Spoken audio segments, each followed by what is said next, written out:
A nossa mensagem hoje, o título dela é Assassinos sem armas nas mãos. Já está aí, ó. Assassinos sem armas nas mãos. O legalismo e a religiosidade se concentra normalmente em padrões externos de prática. Esquece que o nosso Deus, Ele nos contempla em nossa totalidade. E Deus nos vê a partir do nosso coração. A verdadeira obediência a Deus, ela não ocorre de modo externo. A verdadeira obediência a Deus começa interiormente. Não é apenas uma relação exterior, moral, de hipocrisia, mas é uma relação interior de amor ao Senhor. O maior problema do nosso mundo religioso atual é que as pessoas, elas se concentram em padrões visíveis e esquecem que todo pecado tem seu início no pensamento e no coração. Ninguém adultera, irmãos, porque caiu de repente no motel com outra pessoa. Ninguém mata outro porque acordou e de repente escolheu matar. Todos esses pecados começam em um coração que não cultiva a verdadeira santidade, ou seja, a separação para Deus. E o que ocorre no mundo exterior é nada mais, nada menos que materializações do que já ocorreu no nosso coração. É sobre isso que a gente vai falar e olhar. O nosso coração e os nossos pecados mais íntimos que precisam ser tratados pelo Senhor. Nós vimos que a lei, ela não veio para salvar, mas ela é uma ferramenta diagnóstica. É uma ferramenta que nos ajuda a elaborar um diagnóstico do nosso coração. A nossa atitude diante da lei de Deus revela como está a condição do nosso coração. Uns desprezam e desobedecem. Outros tentam obedecer por seus próprios esforços e falham miseravelmente. Enquanto outros, por causa da lei, percebem a sua miserabilidade pecaminosa e recorrem à graça de Deus por meio do Evangelho para a salvação. A lei, ela revela a perfeita moral de Deus. E nós, diante dessa lei, percebemos o nosso pecado e a reação esperada é correr para a cruz, na confiança do perdão e salvação do Senhor. Mas agora nós vamos olhar o que Jesus quer dizer na prática, quando ele se refere ao fato de que ele não veio destruir a lei, mas cumprir. E o que ele, Jesus Cristo, espera de nós como servos dele, servos do Rei Jesus, diante da lei do reino do Senhor, é aquilo que nós vamos perceber, que é um compromisso a partir do coração. É aqui que vem uma série de afirmações que Jesus, ele dá na interpretação dessa lei, quando ele diz: vocês ouviram, eu, porém, vos digo. Vamos abrir nossas Bíblias em Mateus 5, 21.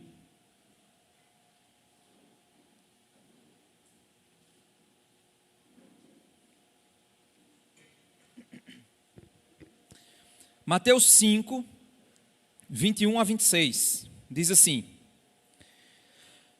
vocês ouviram o que foi dito aos antigos: não mate, e ainda, quem matar estará sujeito a julgamento.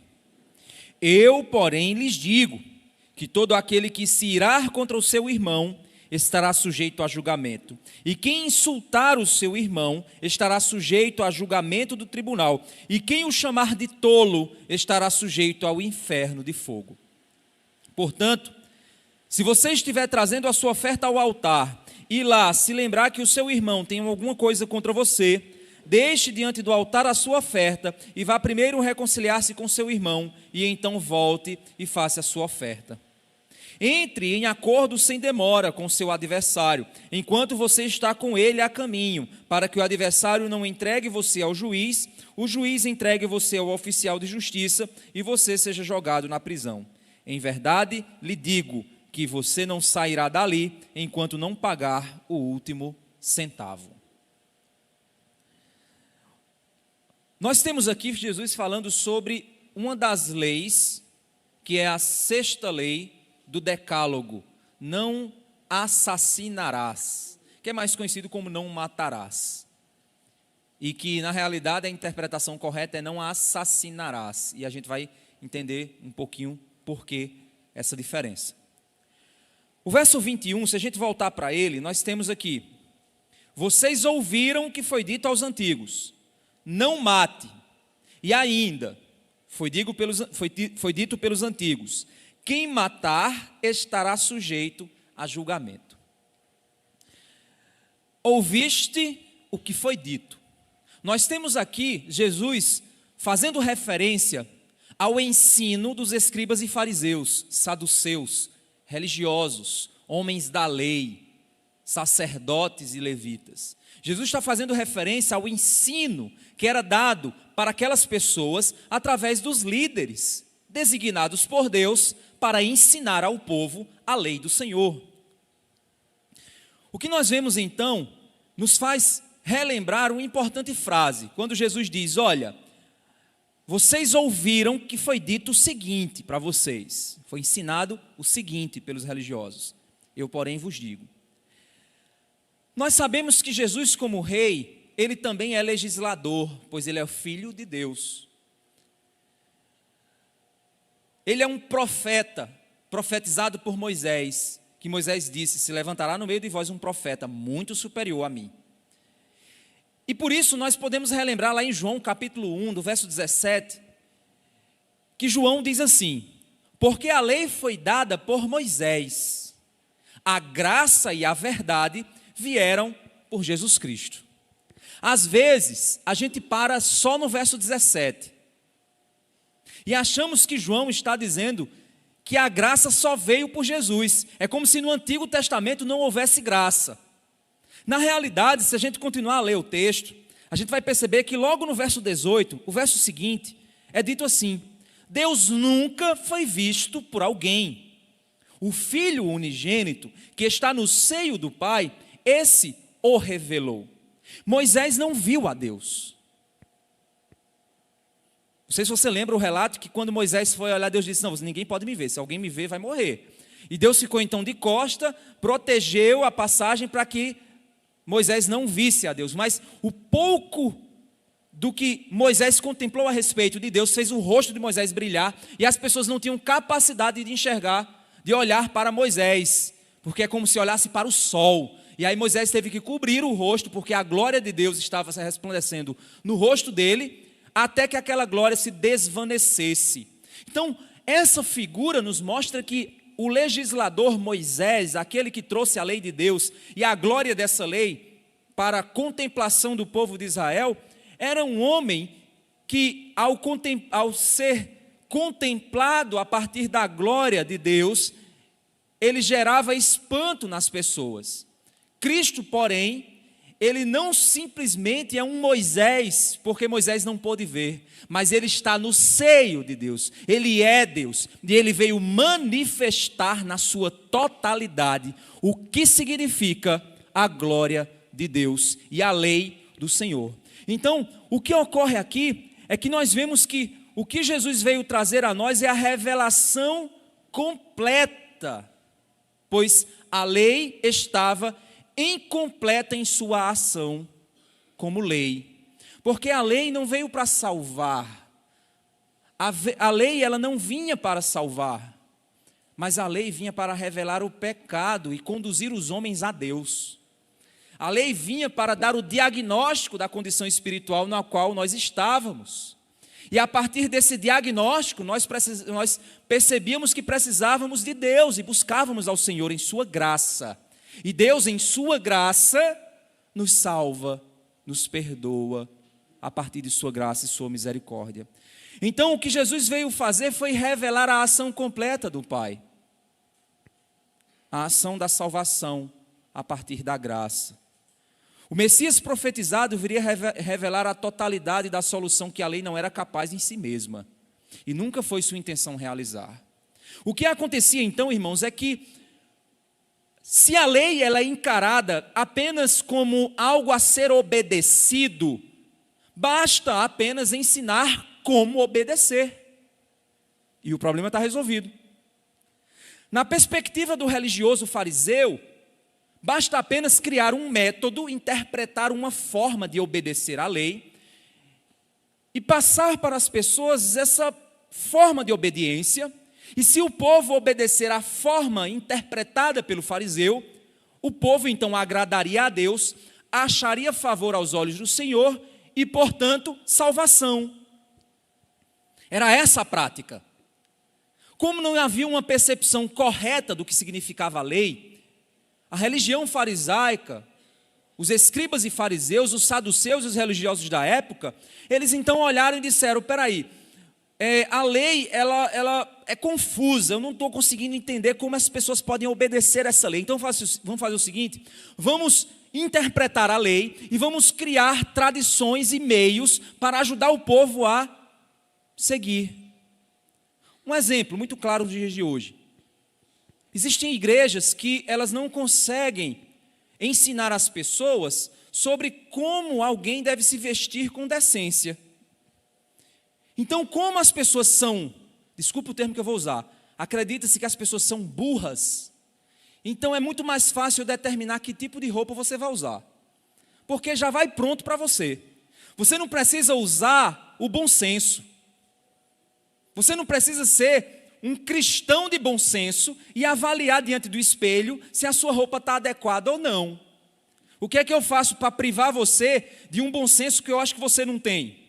Eu determino uma roupa, um comprimento de saia, uma forma de cabelo, e aí eu determino isso para que você possa cumprir e se sentir bem. Só que aí eu caio no outro ponto. Roupa não vai definir se a pessoa é santa de verdade, porque às vezes é um sepulcro caiado. Por quê? Porque o caminho não é obedecer você através de uma norma, mas é fazê-lo compreender o princípio que a lei possui, o princípio interno da lei. O que a lei revela a respeito do meu coração e do seu coração. Esse é o ponto. Então Jesus aqui, quando João diz que a lei foi dada por Moisés, mas a graça por meio de Cristo, é porque somente através de Cristo nós temos a compreensão profunda e completa da lei. Somente nele a gente tem. Então, se nós encararmos a lei de Deus apenas como regras a serem obedecidas, nós vamos desenvolver, lembra que eu falei na mensagem passada, um relacionamento jurídico com Deus. Deus não quer um relacionamento jurídico. Imagina eu chegando para minha esposa e dizendo assim, olha, segundo o nosso contrato de casamento, eu tenho 30 minutos por dia para bater um papo com você. E é das 9 às 9h30. Já é mais ou menos, faltam 10 minutos, daqui a 10 minutos a gente se encontra para conversar. Imagina que relacionamento frio, vazio.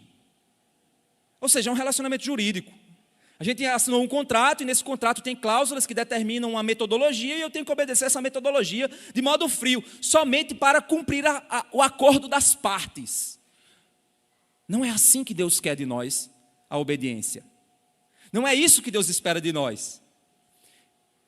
Um dos maiores desafios, irmãos, do pregador, e eu digo a vocês porque o coração do pregador, ele vive uma angústia constante. Aquela angústia que tenta fazer o povo entender. E para a sua cabeça, a clareza do princípio. Mas parece que as pessoas, elas são burras em seus pecados. Incapazes de abrir a sua mente e compreender o princípio. E muitas igrejas, nessa incapacidade que se tem de ensino, elas acabam tendo que criar regra para facilitar o processo. Afinal de contas, só é tu obedecer que está bom demais. Por isso, então, Jesus, ele faz esse movimento, dizendo, foi dito a vocês isso. Eu, porém, vou mais fundo na questão. não significa que Jesus está lançando uma nova revelação da lei. Ele não está contradizendo apenas os ensinos antigos. Porque existem momentos aqui do Sermão do Monte que quando Jesus diz, eu porém vos digo, ele cita literalmente a lei. Ele disse assim, foi dito a vocês, e ele cita a lei. Literalmente. Eu porém vos digo, ou seja, ele está contradizendo a própria lei que ele disse que vinha cumprir? Não. Ele está trazendo um aprofundamento. E esse aprofundamento não é porque a lei antes, ela era apenas externa e agora ela é do coração. Também não, ela sempre foi do coração. Quando a gente olha para os livros de Salmos, a gente percebe que os salmistas amavam a lei, se deleitavam na lei, e eles diziam, eu quero te obedecer a partir do meu coração, Senhor, que muda o meu coração. Nos Salmos nós vemos essa realidade. Então qual é o ponto? Primeiro, Jesus está contrastando uma questão de autoridade. Ele está dizendo, quem ensinou a vocês disse isso, não foi? Eu. A palavra grega que ele usa é ego. Ou seja, ele está fazendo referência ao indivíduo eu. Ele está dizendo, eu porém vos digo. Ele está dando a carteirada dele. Está dizendo, não foi dito, não foi ensinado para vocês. Ele, em momentos, ele cita a lei e mais uma tradição, um acréscimo que foi dado pelos religiosos. Mas tem momentos que ele diz, não foi dito, e aí ele cita literalmente a lei. E aí ele diz, eu porém vos digo. Então ele está contradizendo? Não, ele está dizendo, eu agora, eu, o rei, está dizendo a seguinte coisa a vocês. Está fazendo o seguinte ensino para vocês. Eu porém vos digo. Porque Jesus havia dito anteriormente que se a vossa lei não exceder a dos escribas e fariseus, não entrarão no reino dos céus. Irmãos, eu confesso como é angustiante a gente ensinar, e às vezes nas mídias sociais a gente vê o povo fazendo presepada, que você diz assim, meu Deus do céu, parece que nunca aprendeu. Às vezes aí eu converso com Michelle, que ela é o ouvido que me ouve, né? E aí eu digo assim, meu Deus, olha só que situação. Parece que a pessoa ensina, fala e não existe, não se escuta, não se entende. Parece que era muito mais fácil eu chegar para a pessoa e dizer o seguinte, amarra o teu sapato. Não está desamarrado não, viu? Pode ficar tranquilo. Amarra o teu sapato. Do que eu dizer assim, olha gente, vamos ver se nós podemos andar com os pés bem presos, bem fixados. Porque andar com os pés bem amarrados é bom, gente. Ou seja, eu estou dizendo o quê? Que você, se você está com o cadastro solto, aperte, porque o princípio é, aperte bem o seu calçado, esse é o princípio. Mas tem gente que é tão imoral, tem um coração tão podre, que ele não consegue perceber. Então ele espera que você chegue para ele e diga, meu amigo, te toca, eu estou mandando tu amarrar teu sapato. E aí você tem que criar uma regra na igreja. Todos que cheguem na porta, a gente vai olhar para ver se ele está com o calçado amarrado. Esse é o caminho? Não é o caminho. E aí, o pastor ele tem que lidar com a seguinte angústia. Ver um bocado de coisa que você diz, meu Deus, parece que eu não ensinei. Mas o que me alegra, sabe o que é? É que eu vos digo, Jesus, porém, vos diz. Eu tento ensinar. Jesus chega para você e diz, eu te ensino. Você fale na sua obediência. Jesus diz, eu escrevo no seu coração a minha lei. E você vai mudar. E você vai ser transformado. Nem que o cancão tenha que piar. Porque Deus nos trata como filhos. Então eu sou apenas o Jeremias, o mensageiro que é jogado no poço. Porque as pessoas não querem ouvir o Senhor. Mas o que me dá conforto é que o Senhor tem uma lição para o seu coração. E que você é servo dele.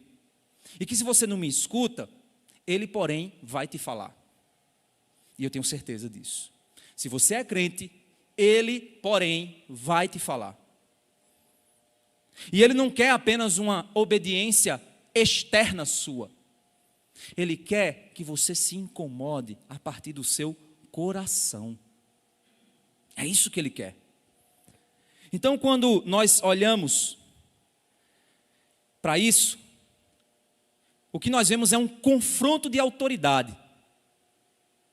Não é um confronto de conteúdo. É um confronto de dizer: eu, o Filho de Deus, o Rei dos Reis, o Alfa e o Ômega, o princípio e o fim, eu digo a você o seguinte. O ensino dos mestres se concentrava no exterior. O ensino de Jesus é o verdadeiro ensino da lei. Ela vai e atinge o problema mais básico do ser humano, o coração. Porque eu tenho certeza, meu irmão, que quando você está cometendo aquele pecadozinho, você sabe que está, a não ser que você não seja crente. Mas o Espírito Santo faz, ei, aí você pega ele, cala sua boca, eu vou fazer, eu vou postar, eu vou vestir essa roupa aqui, sensual, eu vou falar o que eu quero, eu vou assistir o que eu quero, eu vou ter a amizade que eu quiser, cale a sua boca. Você está dizendo isso para Deus. Pare de me incomodar. Aí você acha que Deus vai fazer, sim senhor, sim senhor. É assim que ele vai fazer? Se você for filho, ele não vai fazer assim não. Vai fazer igual sua mãe fazia. Eu não sou seu parceiro não. Não é assim que sua mãe fazia? Você põe-se no seu lugar que eu não sou seu parceiro. Se você for filho de Deus, é assim. Por isso que o apóstolo Paulo ele diz que o tempo vai revelando. A gente vai estudar 1 Coríntios, vocês vão ver, tem um texto que Paulo diz assim: é bom que haja divisões entre vocês. É interessante isso, né? Eu acho que se eu fosse aluno de Paulo, eu ia dizer: Paulo, o que é isso? Cara, para com isso, cara. É bom que haja divisões. Não, o povo tem que estar unido. O que é isso, Paulo? Está desfazendo tudo que... Ele diz assim: é bom que haja divisões no meio de vocês, para que os que são de Cristo se revelem, e os que não são, também. É assim, gente. A gente está aqui na Batista da Graça já há alguns anos, né? Eu estou à frente da igreja há 8 anos. Muita gente veio, muita gente foi. Muita gente veio e ficou. Aí você acha que muita gente que está aqui vai ficar sempre? Não, elas também vão.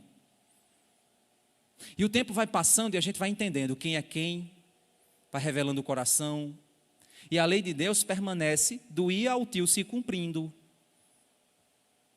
E a grande pergunta é: a quem você serve? De quem você quer aprender? Qual lei você quer obedecer? Porque eu posso passar a vida ensinando aqui a você, mas eu tenho certeza que Jesus vai dizer a você: eu, porém, vos digo. O verso 22 diz o seguinte: eu, porém, lhes digo que todo aquele que se irá, ele falou sobre não matar.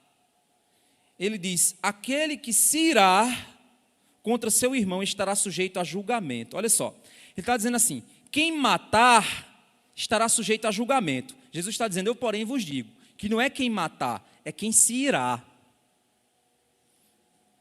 Levanta a mão aqui quem nunca se irou. Então eu estou diante de quase, acho que uns 180 assassinos, segundo os olhos de Deus. 180 assassinos. Quem foram as pessoas que você já matou, segundo essa ótica? Seu filho? Seus filhos? Mas eu amo meu filho. Não, já deve ter matado ele algumas vezes, né? Seu cônjuge? Eita, aí... Quantas vezes você já matou? Jesus ele está dizendo: olha, os antigos dizem a você: não mate. Eu, porém, vos digo: não se ire. Sabe por quê? Olha só. Eu, porém, lhes digo: todo aquele que se irá contra seu irmão estará sujeito a julgamento. Quem insultar seu irmão estará sujeito a julgamento do tribunal. E quem o chamar de tolo estará sujeito ao inferno de fogo. Olha só. Quem se irá já está ali para ser julgado. Está só a ira. Agora eu vou chamar o infeliz. Pronto, já foi para o segundo passo. O primeiro passo foi só a ira, né? O segundo é: se você se irar, está sujeito a julgamento. Se insultar, sujeito ao tribunal. Tolo, a palavra tolo aqui, gente, é um xingamento, viu? Então pense num xingamento pesado, aquele xingamento que você fala para o cabo se sentir humilhado mesmo, assim, Tem gente que xinga a mãe da outra pessoa, né? Não tem nada a ver com a história, mas você vai lá, Ou seja, olha as etapas. Primeiro a ira. Já está sujeito a julgamento. Deus já vai te julgar. Já acendeu o alerta. Tá. Depois, insulto. Seu. Eita, segunda etapa. Quem insultar, ao tribunal. Já foi para o tribunal. Seu. Inferno de fogo. E aí? Quanta gente aqui vai para o inferno? Motoristas. Eita, ih, meu Deus. No trânsito. Eita, já, meu Deus. Vou ter que reservar meu espaço lá no inferno, porque trânsito é o momento que a gente mais é candidato ao inferno de fogo. Só podia ser. Não é assim que a gente olha? Eita, ó, seu Arnaldo aí. Não é assim que a gente fala? O que esse velho está fazendo aí? Devia estar em casa numa cadeira de balanço. Não é assim? No trânsito é assim. Um homem desse não olha mais, não consegue mais ver nenhum palmo à frente da venta dele. O que é que ele está dirigindo? Não é? E aí, gente, é xingamento em cima de xingamento. E aí, para pensar. Quem somos nós para achar que estamos no topo de um tribunal, olhando para as pessoas e...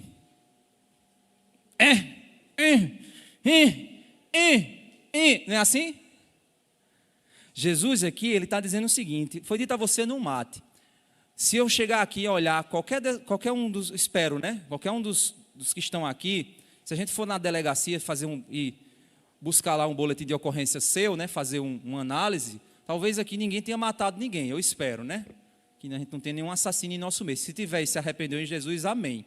Se não, temos policiais aqui que podem me ajudar, né, em todo o processo. Mas espero que não. Mas Deus está interessado na tua ficha criminal? Deus não está nem aí para a sua ficha criminal.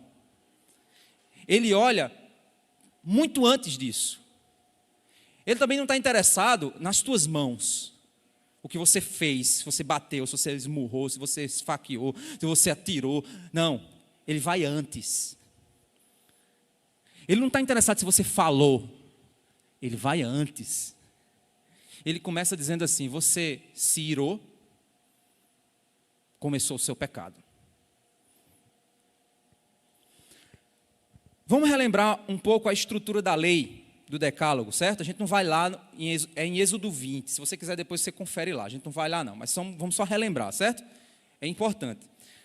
Vocês vão, aqui na igreja eu sempre gosto da gente fazer a teologia bíblica, né? Da gente ir lá no princípio, vamos olhar o que é que tem. Quando a gente fala de lei, onde é que está o Gênesis da lei? Está lá em Êxodo 20, né? No Monte Sinai.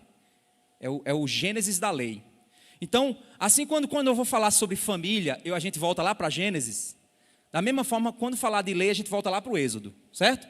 Então, guarda no teu coração esse princípio que eu vou te ensinar aqui agora, que eu tenho falado sobre a lei, sobre os 10 mandamentos. Lembre-se, são 613 mandamentos. Esses 613 mandamentos são divididos em 10 tópicos. Os 10 tópicos são os 10 mandamentos, certo? Que está lá em Êxodo 20 e que é desdobrado em Levítico, ok?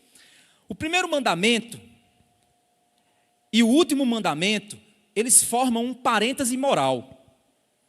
O que são os 10 mandamentos? É a lei moral de Deus. Quando você quer, se eu chegar para você e perguntar para você, se você pudesse escrever como você quer que o filho seu seja quando crescer, escreva um texto de uma página sobre como você quer que o seu filho seja quando crescer. E tudo que você escrever acontecerá. Imaginem, um gênio da lâmpada, aquele azul lá, do Will Smith. O que você escrever vai acontecer. Aí você vai escrever uma folha, certo? Imagina. Essa folha é a tua lei. Você é Deus e você escreveu uma lei para que seu filho seja o que você escreveu. Então imagina que os 10 mandamentos é essa lei, é essa vontade de Deus. É Deus dizendo assim, o meu povo vai viver assim. 10 tópicos, 613. Certo? Quando a gente fala da primeira lei e da última lei, a gente está falando de um parêntese moral. A primeira lei começa: não terás outros deuses. Deus é único no nosso coração, supremo, não há nada acima dele, absoluto, somente ele. A última lei diz assim: não cobiçarás. O que é cobiça? A gente aprendeu sábado aqui sobre sexualidade. A gente aprendeu sobre cobiça. A cobiça é um desejo pecaminoso. Porque diz assim: não cobiçarás a mulher do teu próximo, a casa do teu próximo, o bem do teu próximo, não cobiçará o terreno do teu próximo, não cobiçará o seu boi, seu jumento, tal, não cobiçará nada que pertença ao teu próximo. Então o que é cobiça? Cobiça é quando eu desejo ter algo que Deus não quer me dar. Não é meu, não me pertence. É daí que vem a ideia de propriedade privada. Não roubarás. Então não é o capitalismo que criou a ideia de propriedade privada. Foi o Decálogo que criou a ideia de propriedade privada. O governo quer que a sua casa seja dele. E ele te empresta para você morar. Isso é o socialismo. O capitalismo diz que não, que você vai comprar a sua casa com o seu dinheiro e ela é sua. O governo não tem nada a ver com ela. Não tem que meter a mão na sua casa, não. Ela é sua propriedade. Qualquer pessoa que tentar tirar aquilo que é seu é furto. Isso é 10 mandamentos, gente. Isso não é capitalismo, é Weber, é Marx, não, é Engels, não tem nada disso não. Isso está aqui na Bíblia, certo? Então o que nós vemos é que o primeiro mandamento é: Deus é supremo em nós e para nós. O último mandamento é: cuidado com o que você deseja. Estão vendo a lei moral? Agora, toda a vontade de Deus gira em torno desses dois parênteses. Deus é supremo, cuidado com o que você deseja. Se você refletir na sua vida sobre, primeiro, Deus é supremo para mim. Segundo, o que eu desejo realmente é meu mesmo? É vontade do Deus supremo para mim? Imagina um mundo onde todo mundo pensasse isso e tentasse viver isso. Que mundo maravilhoso. Que mundo lindo. Ninguém ia roubar mais ninguém, ninguém ia enganar mais ninguém, ninguém ia mentir mais para ninguém, porque afinal de contas Deus é supremo, Ele é o grande provedor. E do outro lado, eu tenho que desejar o que Deus quer para mim, o que Ele não quer para mim. Então nem adultério haveria, não haveria mentira, não haveria nada, não haveria doenças sexualmente transmissíveis, porque o jovem ia dizer: não é para mim o sexo antes do casamento, não é a vontade de Deus para mim. Olha que mundo maravilhoso. E aí, quando a gente olha o mandamento do primeiro ao quarto, são 4 mandamentos a respeito do meu relacionamento com Deus.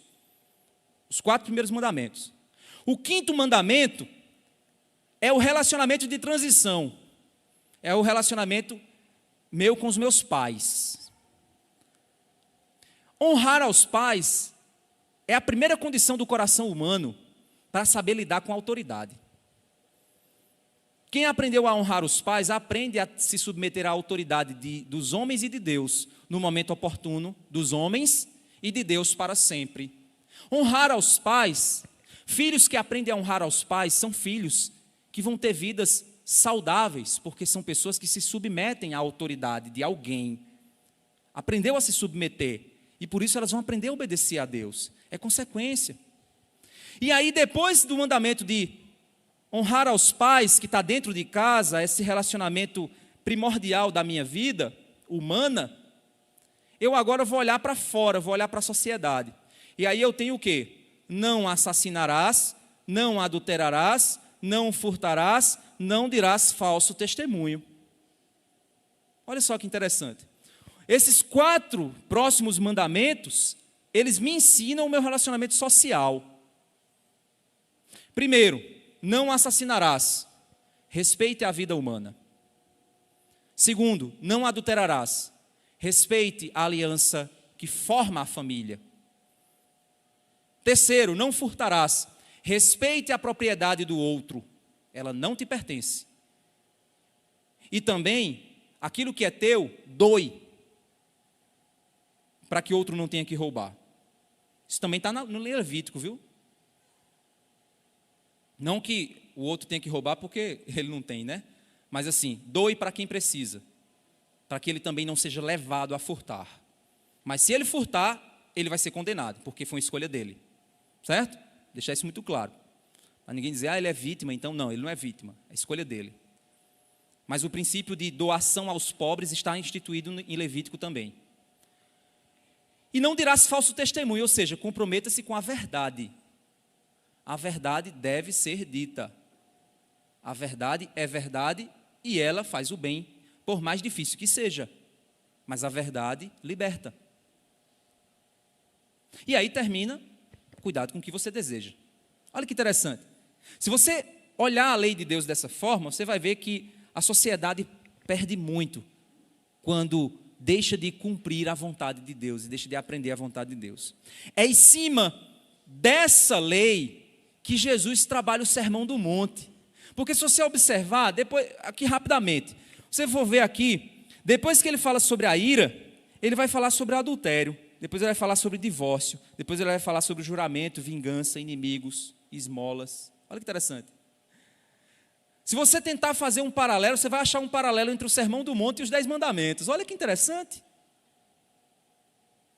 Só que aí o que é que acontece? Os 10 Mandamentos é Jesus dizendo o seguinte, olha, os mandamentos dizem isso, eu vou te fazer ir mais fundo naquilo que ele já falou, porque eu tenho autoridade para isso. Eu sou Deus, eu escreverei no seu coração a minha lei.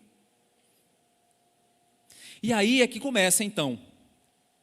No verso 22, quando ele fala sobre as manifestações anteriores ao assassinato,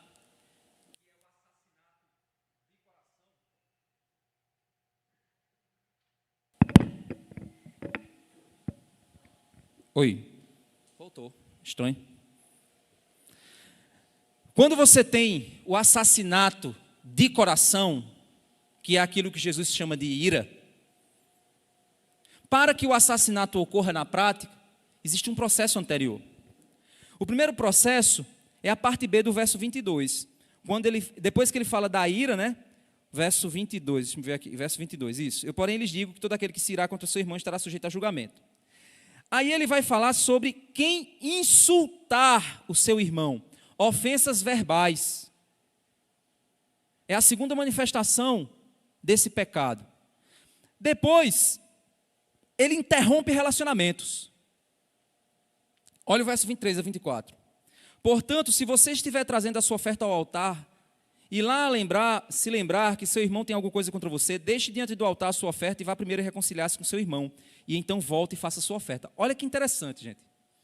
Jesus aqui não está ensinando você a ser constrangido, tá? O que o irmão aí vai dar a oferta aqui, né? Aí chega aqui e faz, eita rapaz, eu tenho um problema com Moisés. Aí eu vou deixar a oferta aqui. Moisés, eu quero resolver esse problema contigo agora na hora do culto. Não é isso que Jesus está ensinando, gente. Não é isso que ele está ensinando. Mas é interessante que ele está dizendo o seguinte, ó, deixa a tua oferta lá. Ele não, e aí, isso é um detalhe tão importante, porque ele está dizendo, deixa a oferta perto do altar e vá resolver teu problema. Depois você vem e termina a sua oferta. É interessante que ele não diz a você, bota ela no bolso e volta para casa. Ele diz o seguinte, deixa ela lá, pronta. Já pronta para você dar o tiro. Mas vá resolver o seu problema, depois você conclui o processo. Jesus aqui não está estabelecendo uma metodologia de oferta. Ele está falando de um princípio, do seguinte princípio. A oferta na concepção do judeu é um ato de adoração a Deus. Do mesmo jeito que para nós cantar é adorar, para muita gente cantar é adorar. Dar oferta também é adoração. Ofertar é um ato de adoração a Deus. Por mais amarrado que você seja, mas ofertar é um ato de adoração. E o judeu, ele encarava isso. E a adoração pressupõe relacionamento. Então, se eu vou adorar a Deus, é sinal de que eu tenho um relacionamento com Ele. Não é? É.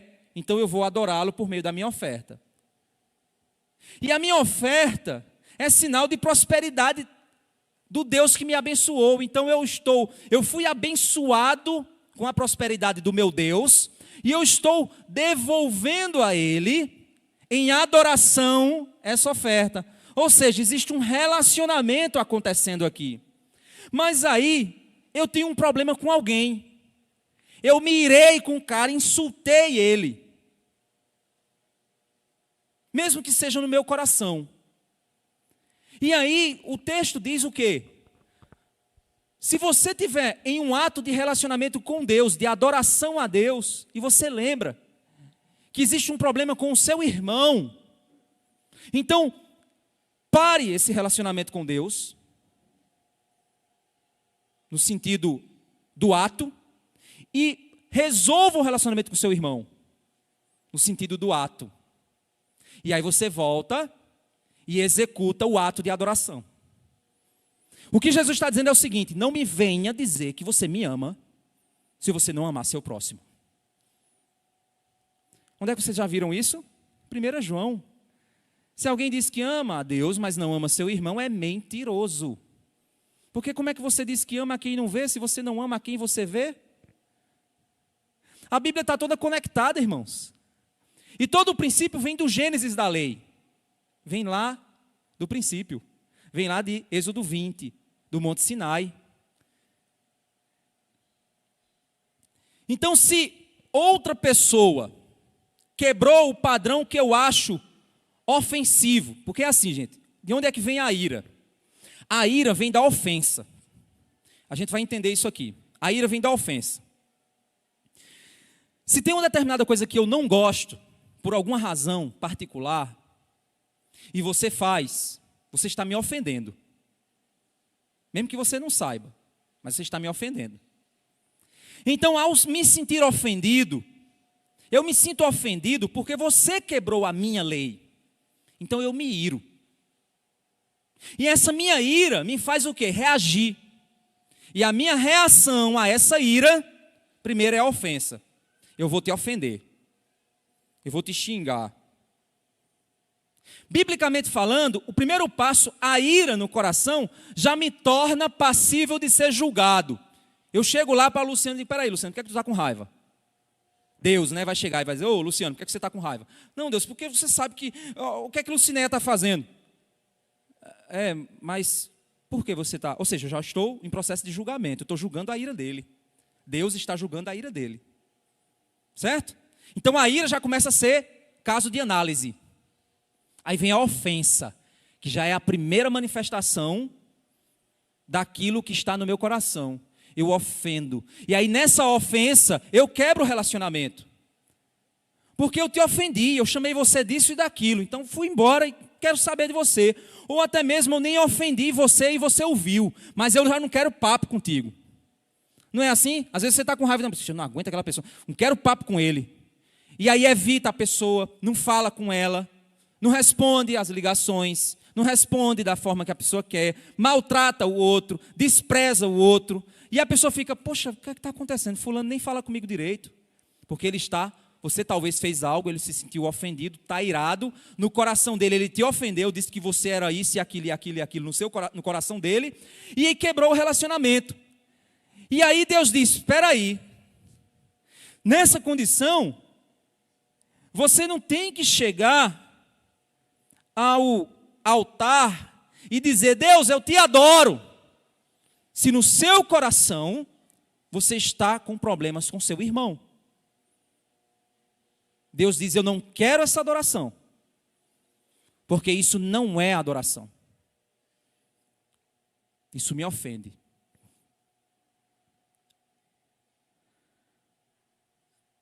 E aí, irmãos, olha só que interessante, depois que, imagina que eu me irei, porque você fez uma coisa que me ofendeu.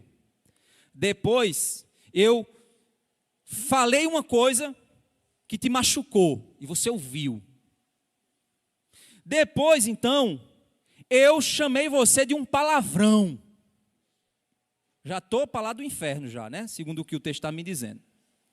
Aí, eu chego e não trato isso. O que é que acontece? Você se torna o meu adversário.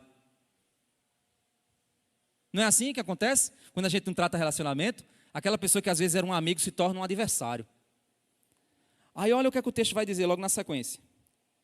entre em acordo sem demora com o seu adversário, enquanto você está com ele no caminho, para que o adversário não entregue você ao juiz, o juiz entregue você ao oficial de justiça, e você seja jogado na prisão. Em verdade lhe digo que você não sairá dali enquanto não pagar o último centavo.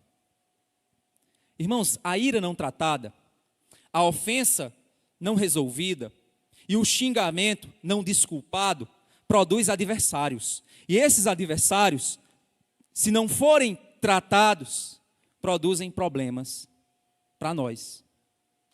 Jesus está dizendo, olha, trate logo, porque se você não tratar, vai chegar ao juiz, vai chegar para a polícia tratar, vai chegar diante do juiz para ele jogar um de vocês na cadeia e você ter que pagar tudo, e às vezes até com juros. Deixa de ser burro. Vai tratar o teu coração. Porque você fica acumulando no seu coração coisas a ponto de levá-las à polícia. Se você pode tratar antes, não vira caso de polícia, nem caso de família, né, naquele programa. Não vira isso. Se você tratar na raiz do problema. Jesus aqui em nenhum momento falou sobre matar ninguém, olha só. Porque ele está percebendo que toda essa questão começa na ira. E que se eu tratar a minha ira, eu resolvo o meu problema diante de Deus. Então, se você nunca pegou uma faca e esfaqueou o busto de ninguém, você não é santo na presença de Deus. Não é isso que ele está olhando. Mas se você já se irou, já xingou, já ofendeu, você é um assassino aos olhos do Senhor. Esse é o padrão da lei de Deus. E é essa a busca que ele tem para nos tratar. A maravilha, irmãos, é que você diz assim, então já estou para o inferno para lá. Sem Cristo, sim. Mas nele nós cumprimos. Não cumprimos? Ah, então agora eu vou xingar todo mundo. Opa, peraí. Porque a gente acabou de ler, na mensagem passada, que se você desrespeita um desses mandamentos e ensina outros a desrespeitar, você é o menor no reino dos céus. Então, prepara o lombo, porque a chibata vai pegar você. A havaiana... Acho que é a pia.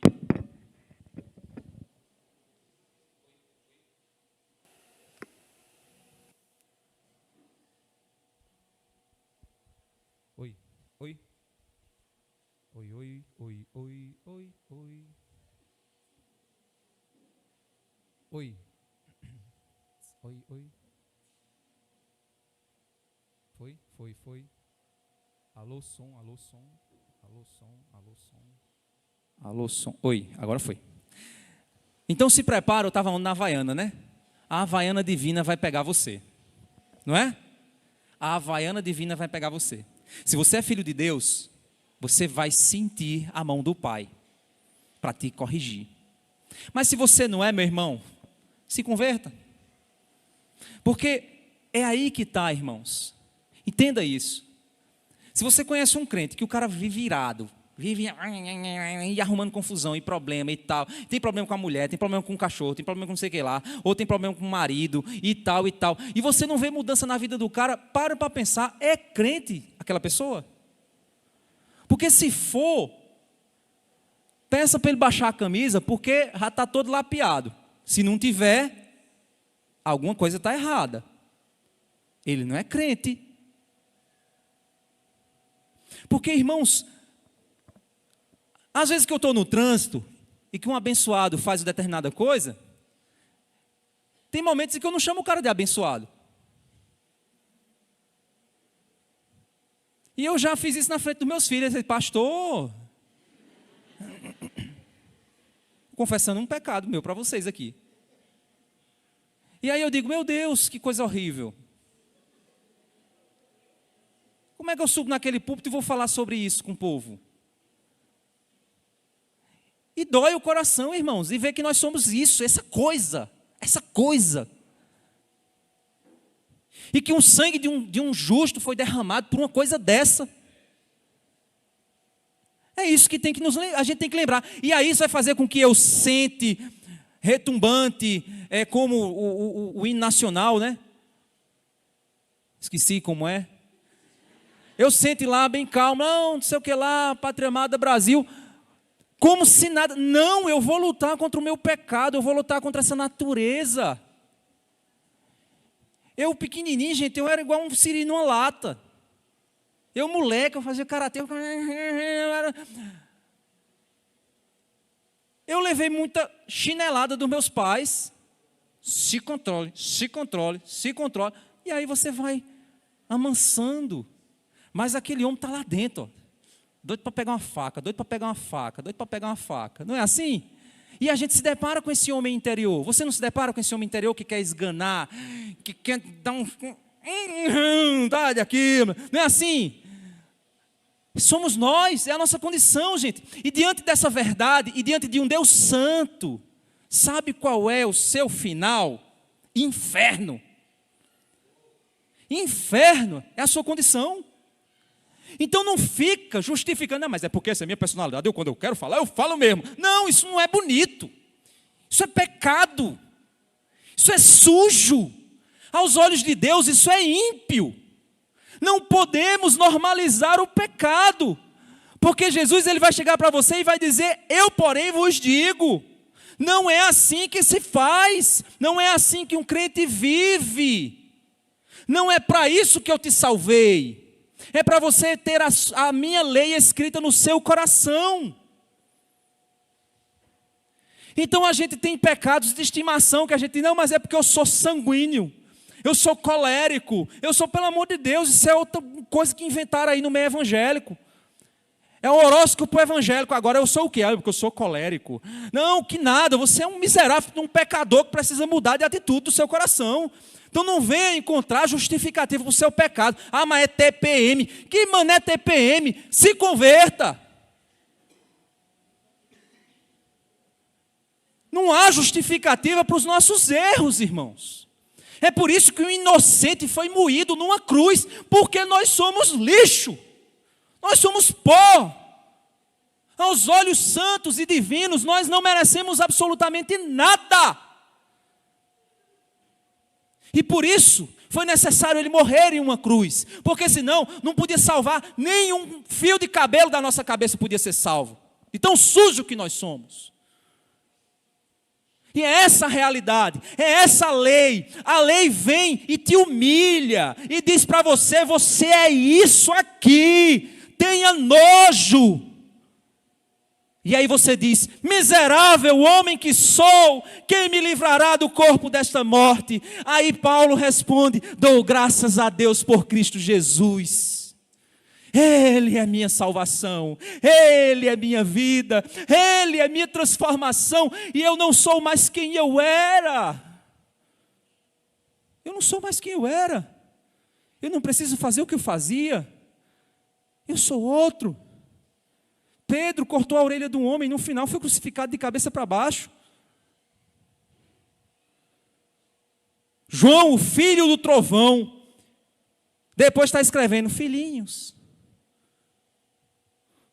Moisés, o assassino, depois é chamado de homem mais manso que surgiu sobre a terra. Deus nos transforma a partir do nosso coração e do nosso interior. Vamos para Efésios capítulo 4, para a gente fechar.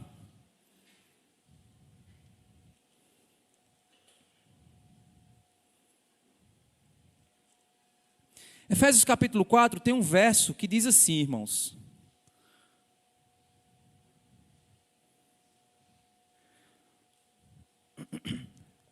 Efésios capítulo 4, verso 26 diz, irai-vos e não pequeis. Já parou para pensar que esse texto, o que é que ele está dizendo?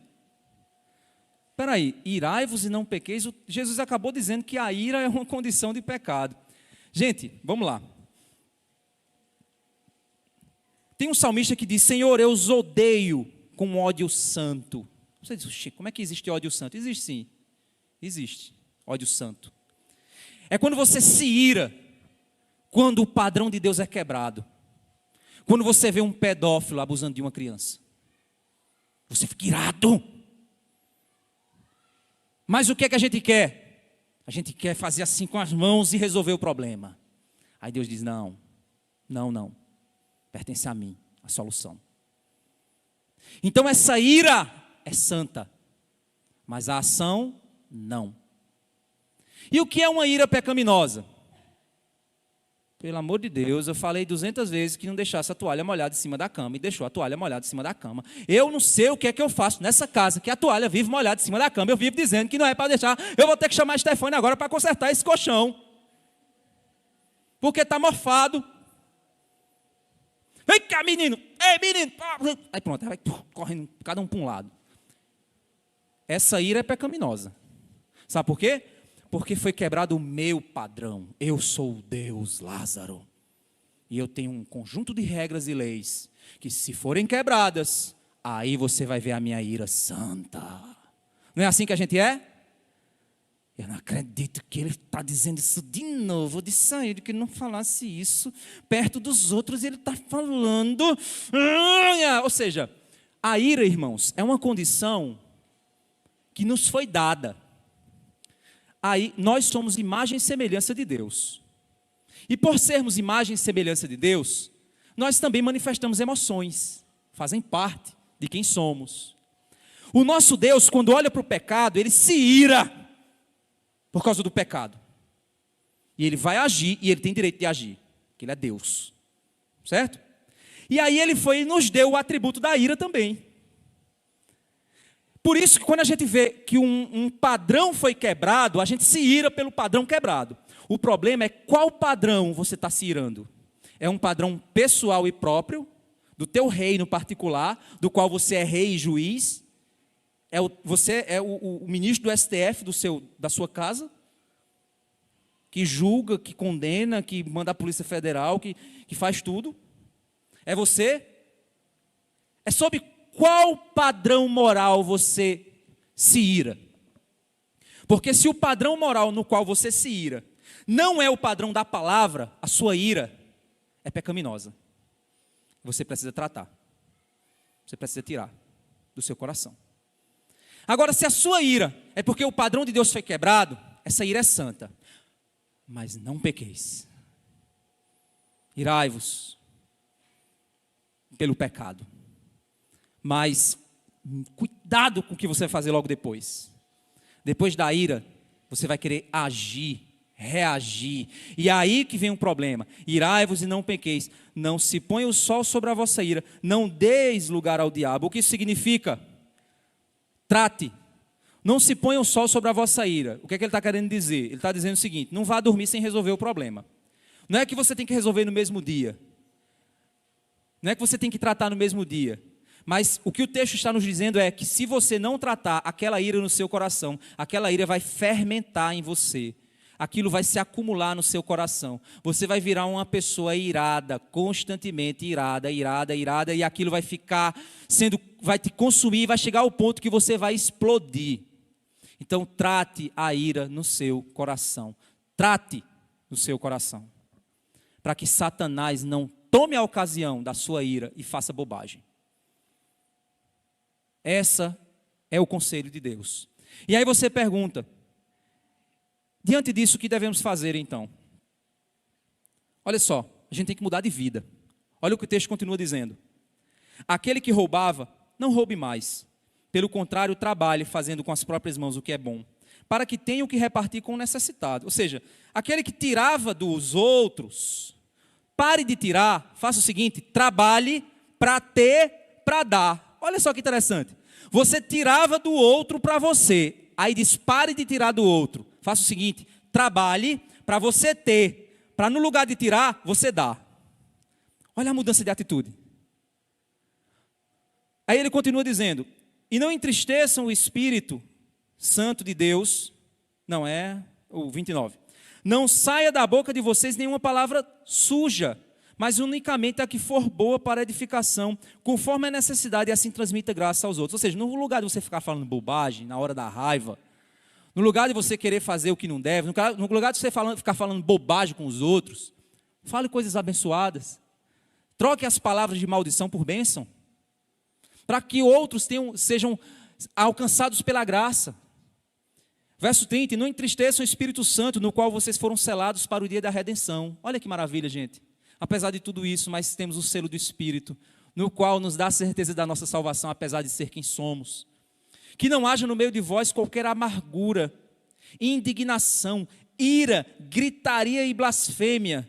Essa gritaria não é quando você está pregando não, viu, gente? Bem como qualquer maldade. Que não haja qualquer maldade, qualquer ira, qualquer amargura no meio de vocês. Pelo contrário, no lugar dessas coisas, troque essas coisas por essas aqui. Pelo contrário, sejam bondosos, compassivos, uns para com os outros, perdoando uns aos outros, como também Deus em Cristo perdoou vocês. Irmãos, no lugar de você ficar irado, de você se achar injustiçado, de você ficar amargurado, de você ficar querendo resolver com suas próprias mãos, ore, entregue ao Senhor, troque o xingamento por palavras de bênção, troque a ira por alegria, troque a amargura por perdão, converse, como o texto diz, no lugar de você, vai, conversa e trata logo antes de que tenha que chegar no tribunal. Então, se você quer cumprir o mandamento que diz, não assassinarás, respeite a dignidade do outro em primeiro lugar. Não se ache juiz. Não julgue o outro com uma ira divina, como se você fosse Deus. E a partir dessa ira, você comete pecados e atrocidades que pode chegar, sim, a matar outro. Pode chegar, sim, à morte.